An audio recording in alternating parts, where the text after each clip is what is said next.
Nacido en una granja de Missouri, a 10 millas de un ferrocarril, no vio un tranvía hasta que tuvo 12 años, pero hoy, a los 46, está familiarizado con todos los extremos de la Tierra, desde Hong Kong hasta Hammerfest, y en una ocasión estuvo más cerca del Polo Norte que lo que el cuartel general del almirante Byrd en Pequeña América estuvo jamás del Polo Sur.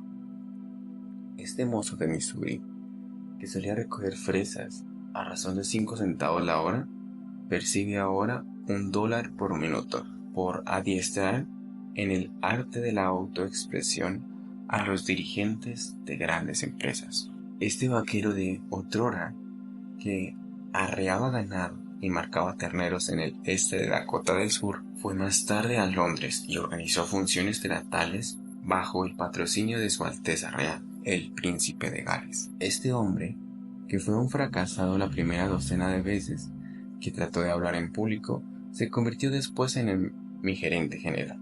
Gran parte de mis triunfos se han debido al aprendizaje que realicé a las órdenes de Dale Carnegie. Carnegie tuvo que luchar por conseguir una educación, porque la mala suerte lo golpeaba sin cesar a las puertas de la vieja granja, en el noroeste de Missouri. Año tras año, el río 102 se salía de cauce y ahogaba el maíz y se llevaba el heno. Una vez tras otra, los cerdos ya engordados se enfermaban y morían de cólera. Desaparecía en el mercado para las vacas y las mulas, y el banco amenazaba con ejecutar la hipoteca. Enferma de desaliento, la familia vendió la granja y compró otra, cerca del Colegio de Maestros del Estado, en Warrensburg. Podía conseguir alojamiento y comida en la ciudad a razón de $1 por día. Pero Carnegie no tenía ese dinero. Por eso vivía en la granja e iba a caballo al colegio. En un viaje de 1 legua todos los días, en la granja ordeñaba las vacas, cortaba leña, alimentaba a los cerdos y estudiaba sus verbos latinos a la luz de una lámpara primitiva hasta que se le nublaban los ojos y comenzaba a cabecear. Al irse a la cama, a medianoche ponía el despertador para las 3 de la madrugada. Su padre criaba cerdos Yorkshire, pura raza, y durante las noches más frías había peligro de que los lechones murieran helados. Para impedirlo, se les colocaba un cesto, cubierto por una arpillera, y se le dejaba junto a la cocina. Los lechones exigían alimento a las 3 de la mañana. Cuando sonaba el despertador, Dale Carnegie dejaba el abrigo de su cama, tomaba el cesto y llevaba los lechones hasta las madres. Esperaba a que mamaran y los llevaba de vuelta a la tibieza de la cocina. Habían 600 estudiantes en el Colegio de Maestros del Estado, y Dale Carnegie formaba parte de un aislado grupo de media docena de niños que no tenían dinero para vivir en la ciudad. Estaba avergonzado de la pobreza que le hacía necesario volver a la granja, a ordeñar vacas todas las noches. Le avergonzaba su ropa, pantalones demasiado cortos, chaqueta demasiado ajustada. A medida que se le desarrollaba rápidamente su complejo de inferioridad, buscaba algún camino para distinguirse. Bien pronto, vio que en el colegio habían ciertos estudiantes que gozaban de influencia y prestigio, los jugadores de fútbol y béisbol, y los que triunfaban en torneos de oratoria y debates. Como aprendió que no tenía facilidad para el deporte, decidió ganar uno de los torneos de oratoria. Tardó meses en prepararse para ello. Practicaba mientras galopaba a caballo de su casa al colegio y del colegio a su casa. Practicaba discursos mientras ordeñaba las vacas. Y después subía en un fardo de heno en el granero y con gran entusiasmo y muchos gestos arengaba a las asustadas palomas acerca de la necesidad de contener la inmigración japonesa. Mas, a pesar de todo, este entusiasmo y de tantos preparativos fue derrotado una vez tras otra. Tenía entonces 18 años. Era sensitivo y orgulloso. Tanto se desalentó, quedó tan deprimido que hasta pensó en suicidarse. Y de pronto comenzó a triunfar, no solamente en el torneo, sino en todos los torneos de oratoria del colegio. Otros estudiantes le rogaron que los preparara, y ellos también triunfaron. Terminados ya sus estudios, empezó a vender cursos por correspondencia a los rancheros del este de Nebraska y del este de Wyoming. A pesar de su energía y su entusiasmo sin límites, no pudo prosperar. Llegó a tal punto su decepción que fue a su cuarto de un hotel de Alice, Nebraska, en pleno día. Se arrojó sobre la cama y lloró desesperado. Ansiaba volver al colegio, Anhelaba retirarse de la dura batalla de la vida, pero no podía. Decidió entonces ir a Omaha y conseguirse otro empleo. No tenía dinero para el pasaje ferroviario y por ello viajó en un tren de carga, dando agua y forraje a 2 vagones de caballos a cambio de su pasaje. Llegado al sur de Omaha, consiguió un empleo de vendedor de tocino, jabón y cecina para Armour y Sia. Le asignaron un territorio difícil, entre las tierras malas y las zonas de indios y de hacendados del este de Dakota del Sur. Recorrió el territorio en trenes de carga y en diligencias y a caballo, y dormía en hoteles primitivos donde la única separación entre las habitaciones era un tabique de lona. Estudió libros para viajantes de comercio, montó potros, jugó al póker con hombres rudos y aprendió a cobrar las cuentas cuando algún tendero no le podía pagar en efectivo el tocino y los jamones que había pedido. Dale Carnegie retiraba de los estantes una docena de pares de zapatos, los vendía a los empleados ferroviarios y entregaba el producto a la Armour y Sia. A menudo tenía que viajar en tren de carga 150 kilómetros por día.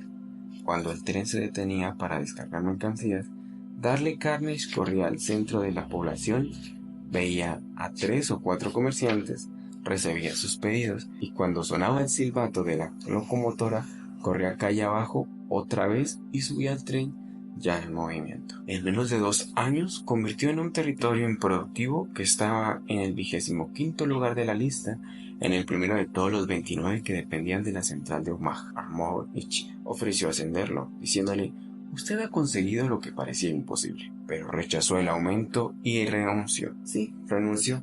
Fue a Nueva York, estudió en la Academia de Artes Dramáticas y recorrió el país haciendo el papel del Dr. Hartley en Polly la del circo. Jamás sería un Bond o un Barrymore. Tuvo sentido común para reconocerlo, de modo que volvió a trabajar como vendedor, esta vez de camiones automóviles, para la Packard Motor Car Company. No sabía de mecánica y nada le importaba de motores. Terriblemente desgraciado, tenía que hostigarse todos los días para ir a trabajar. Anhelaba tener tiempo para estudiar, para escribir libros que allí, en el colegio, había deseado escribir. Por eso renunció otra vez. Iba a pasear su tiempo escribiendo cuentos y novelas de día y a ganarse el sustento como maestro en alguna escuela nocturna. ¿Maestro de qué? Al recapacitar y valorar su actuación en el colegio, advirtió que su adiestramiento para hablar en público le había dado más confianza, valor, soltura y capacidad para conversar y tratar con la gente de negocios que todo el resto de las asignaturas estudiadas. Por ese motivo, instó a las escuelas de la Asociación Cristiana de Jóvenes de New York a que le dieran una oportunidad para organizar cursos sobre oratoria para hombres de negocios. ¿Qué? ¿Convertir a los hombres de negocios en oradores? Absurdo, ya lo sabía. Habían hecho la prueba con estos recursos y siempre fracasaban. Cuando se negaron a pagarle el sueldo de $2 por noche que pedía Carnegie, convino en enseñar a comisión y percibir un porcentaje de los beneficios netos, si es que hacían beneficios. Y en menos de 3 años le pagaban $30 por noche, sobre esa base en lugar de 2. El curso fue creciendo. Otras ramas de la asociación oyeron hablar del caso. Después la voz se pasó a otras ciudades. Dale Carnegie se convirtió bien pronto en un famoso profesor ambulante que cubría New York, Filadelfia, Baltimore y más adelante Londres y París. Todos los textos eran demasiado académicos y poco prácticos para los hombres de negocios que acudían a sus cursos. Intrépido, como siempre, se sentó a escribir uno que tituló Hablar en público e influir en hombres de negocios. Este libro es ahora el texto oficial de todas las escuelas de la Asociación Cristiana de Jóvenes, así es como la Asociación de Banqueros y de la Asociación Nacional de Hombres de Crédito. Hoy asisten cada temporada a las clases de Dale Carnegie para aprender a hablar en público, más adultos que los que van a todos los cursos de extensión universitaria sobre el mismo tema dictados en los 22 colegios y universidades de la ciudad de New York. Dale Carnegie sostiene que cualquier hombre puede hablar cuando se enoja. Dice que si se derriba de un puñetazo en la mandíbula al hombre más ignorante de la ciudad, se le verá ponerse de pie y hablar con elocuencia, un calor y un vigor que rivalizarán con los mejores esfuerzos de William James Bryan en sus días famosos. Sostiene Carnegie que casi todos los hombres pueden hablar pasablemente en público si tienen confianza en sí mismos y hay una idea que hierve en su interior. La forma de lograr confianza en sí mismo, añade, es hacer lo que se teme hacer y reunir en ese sentido una historia de experiencias felices.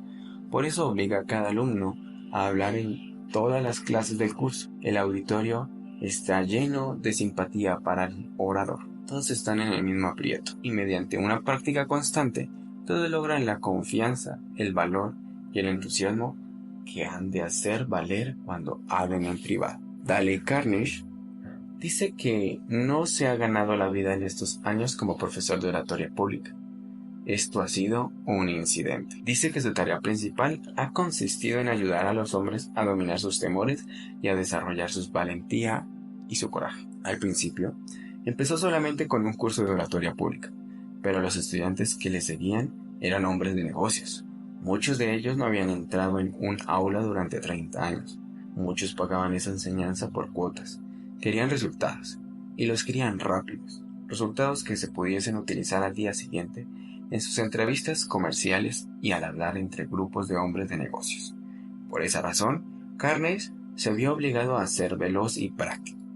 Ello ha surgido su sistema de enseñanza, que es único, una notable combinación de oratoria en público, de capacidad como vendedor, de relaciones humanas y de psicología aplicada. Como no es un esclavo de ninguna regla inflexible, ha logrado presentar un curso que es tan efectivo como la viruela y mucho más divertido. Cuando terminan las clases, los alumnos formaban clubs y continuaban reuniéndose en ellos cada 15 días. Durante muchos años, un grupo de 19 hombres de Filadelfia se ha venido reuniendo 2 veces por mes durante la época invernal desde hace 17 años. Hay muchos hombres que viajan 80 o 100 kilómetros en automóvil para asistir a las clases de Carnegie. Un estudiante solía hacer todas las semanas con ese fin o el viaje de Chicago a New York. El profesor William James, de la Universidad de Howard, solía decir que el hombre común solo desarrolla un 10% de su capacidad mental latente. Dale Carnegie, al ayudar a los hombres y a las mujeres de negocios a desarrollar sus habilidades latentes, ha creado uno de los movimientos más significativos en la historia de la vocación de los adultos.